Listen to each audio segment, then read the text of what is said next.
एक तो लिमिटर हो गया, मैक्सिमस यूज करते हैं कुछ लोग इक्यू यूज करते हैं। ठीक है, नमस्कार दोस्तों, स्वागत है आप सबका मेरे यूट्यूब चैनल बी नॉलेज में। दोस्तों आज की वीडियो हम बात करेंगे गाना मिक्सिंग के बारे में, जो डीजे सॉन्ग बनता है उसके बारे में बात करेंगे, और गाना मिक्सिंग से लेकर के फाइल रेंडरिंग तक हम बात करेंगे कि क्या क्या सावधानियां बरतनी चाहिए, क्या क्या ऐसा बिगिनर्स के लिए है ये, और एडवांस लोग जो हैं उनकी तो बात अलग है। और लेकिन ये जो नए नए रिमिक्सर हो रहे हैं, जिन्होंने अभी अभी प्रोग्राम इंस्टॉल कर रखा है, ज़्यादा यूज नहीं किया है, उनके लिए ये सब बातें हैं कि आप क्या करें कि गाना आपका साफ और क्लियर हो, और किन किन बातों का ध्यान रखें कि इस तरह से मिक्स करें कि सुनने में अच्छा लगे। होता क्या है कि डीजे सॉन्ग जो है जितना क्लियर बजेगा उतना ही अच्छा रहेगा, क्योंकि एक तो वैसे भी बड़े चीज़ों में बजता है तो सब कुछ क्लियर पता चल जाता है कि आपने क्या डाला है, कैसे डाला है, गाने की कितनी मास्टरिंग हुई है, कितना अच्छा उसको पैटर्न को बैठाया गया, ये सब चीज़ें पता चल जाती हैं। तो आपको इन सब बातों का ध्यान रखना पड़ेगा जिससे कि गाना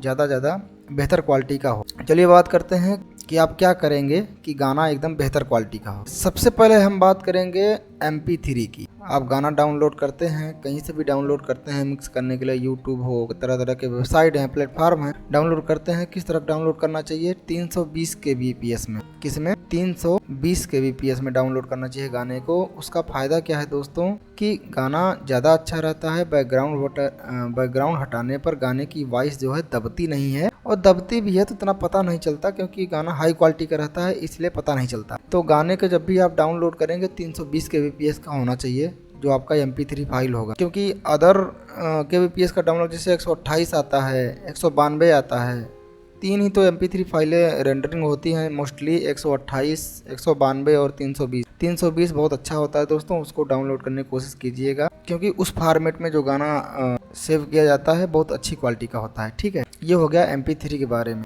दूसरा बात आता है सैंपल। ये जो सैंपल है, सैंपल में नॉइज़ नहीं होना चाहिए। जैसे कई तरह के सैंपल आते हैं, जैसे मैं आपको सैंपल वाला नॉइज़ वाला सैंपल दिखाता हूँ, कौन सा है। तो नॉइज़ वाला सैंपल मैं आपको दिखाता हूँ, ये देखिए, इसको सुनते हैं, इसमें कोई नॉइज़ नहीं है और अच्छे क्वालिटी का है। अब ये सुनते हैं, इसमें नॉइज़ है, आधा कट के हुए है और इसमें नॉइज़ है। तो इस तरह का सैंपल यूज नहीं करना है। जिन सैंपलों में नॉइज़ है उन सैंपलों में यूज नहीं करता, क्योंकि अगर आप नॉइज़ वाले सैंपल यूज करेंगे होगा क्या कि आपकी जब मास्टरिंग करेंगे, उस पर इफेक्ट लगाएंगे, तो सैंपल क्या होंगे, ख़राब हो जाते हैं। तो इसलिए नॉइज़ वाला सैंपल यूज नहीं करना। ऐसे किक में भी नॉइज़ वाला किक नहीं यूज करना, या उसकी ज़्यादा टेल यूज नहीं करना है। इसको थोड़ा सा यहाँ से कम कर देना है। ज़्यादा टेल होने से क्या होता है, लास्ट तक वो वॉइस को ले लेता है और बाद में क्या गाना एकदम भरा भरा लगता है और समझ में नहीं आता क्या हो रहा है। तो इसलिए इन सब बातों का ध्यान रखना। नॉइज़ वाले सैंपल, नॉइज़ वाले किक और नॉइज़ वाले पैटर्न नहीं लगाना। ये हो गई सैंपल की बात।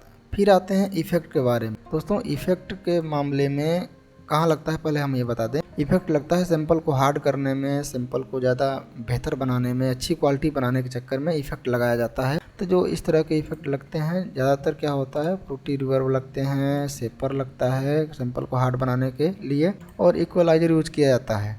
तो और भी बहुत सारे आते हैं VST प्लगइन हार्ड करने के लिए या फिर थोड़ा क्वालिटी देने के लिए, पर मोस्टली मैं ये बताया हूँ, ये नॉर्मली चीज़ें हैं। तो इफ़ेक्ट जब भी आप लगाएं, जैसे रिवर्ब हो गया, रिवर्ब में ज़्यादा इसको वेट को जो है वो कम ही रखें, ज़्यादा ना रखें, क्योंकि जब ज़्यादा रिवर्ब आप रखेंगे सुनने में थोड़ा अच्छा लगेगा, लेकिन जब आप इफ़ेक्ट लगाने के बाद जब आप मास्टरिंग करेंगे तब आपको काफ़ी दिक्कत आ सकती है। गाना एकदम क्या होगा, नॉइजी हो जाएगा, तो आपको फिर अच्छा नहीं लगेगा सुनने में। ये इफ़ेक्ट के बारे में हो गया। मास्टरिंग की बात आती है दोस्तों। मास्टरिंग करते वक्त जो हम लगाते हैं, एक तो लिमिटर हो गया, मैक्सिमस यूज करते हैं कुछ लोग इक्यू यूज करते हैं। ठीक है, अब यहाँ बात समझिए, आप मास्टरिंग का मतलब क्या समझते हैं? मास्टरिंग का मतलब होता है कि किसी भी चीज़ को मास्टर करना, हर चीज़ का बैलेंस रखना। जो आप इफेक्ट लगाए हैं उसका आपने सैंपल यूज किया है, उसकी वॉइस, उसका जो वॉल्यूम लेवल है, उसका पैरामीटर लेवल है, गाने का volume level, parameter level, otherwise जो भी आप सैंपल यूज किए हैं वो सारे एक लेवल में बजें, एक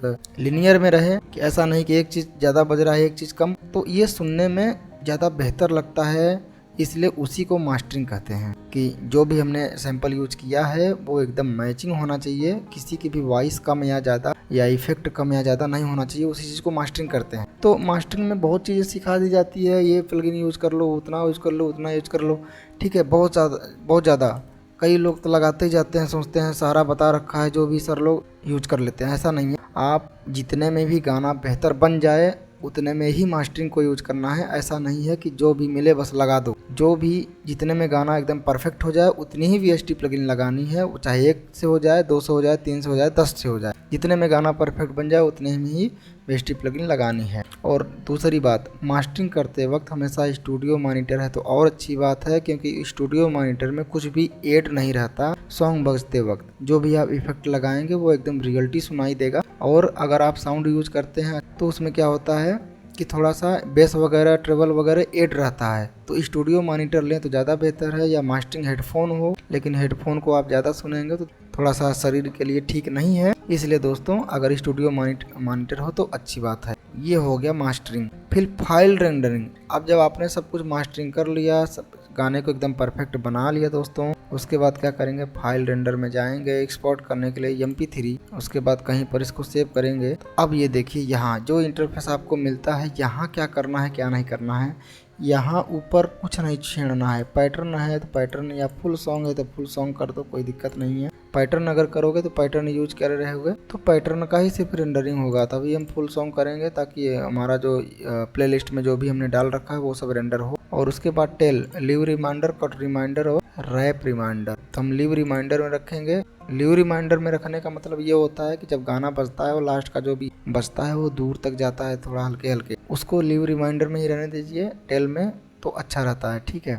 उसके बाद यहाँ आपकी डिटेल दी गई है, उसके बाद फॉर्मेट दिया गया है जितने भी आप चूज करेंगे। उसके बाद ये देखिए यहाँ पे नहीं छेड़ना है, क्योंकि मोनो स्टूडियो 2 ही ऑडियो का फॉर्मेट होता है, तो स्टूडियो में हम रेंडरिंग करेंगे। अब ये देखिए यहाँ पे 320 kbps, 80, 32 से लेकर के 320 kbps तक आप रेंडरिंग कर सकते हैं। लेकिन क्या मोस्टली क्या रखेंगे आप, 192 या फिर 320। 192 में अगर आप ज़्यादा हाई क्वालिटी का चीज़ यूज करते हैं, हाई क्वालिटी का सैंपल वगैरह यूज करते हैं, तो 192 तक ही बहुत अच्छा खासा MP3 बन जाता है। और अगर आप ज़्यादा यूज करते हैं, थोड़ा लो क्वालिटी का है, या आपने ज़्यादा मिक्सर वगैरह नहीं रख रखा है, तो 320 kbps में करिए, कोई दिक्कत नहीं है। उसके बाद यहाँ कुछ नहीं छेड़ना, जो भी पहले से है वो सब रहने देना और फिर स्टार्ट बटन पर क्लिक कर देना, तो फाइल रेंडर हो जाएगा। तो ये था दोस्तों गाना मिक्सिंग करने का थोड़ा सा सजेशन कि आपको किन किन गलतियों का ध्यान रखना है। तो कैसा लगा ये वीडियो हमें कमेंट करके बताइएगा। मिलते हैं अगले वीडियो में नई जानकारी के साथ।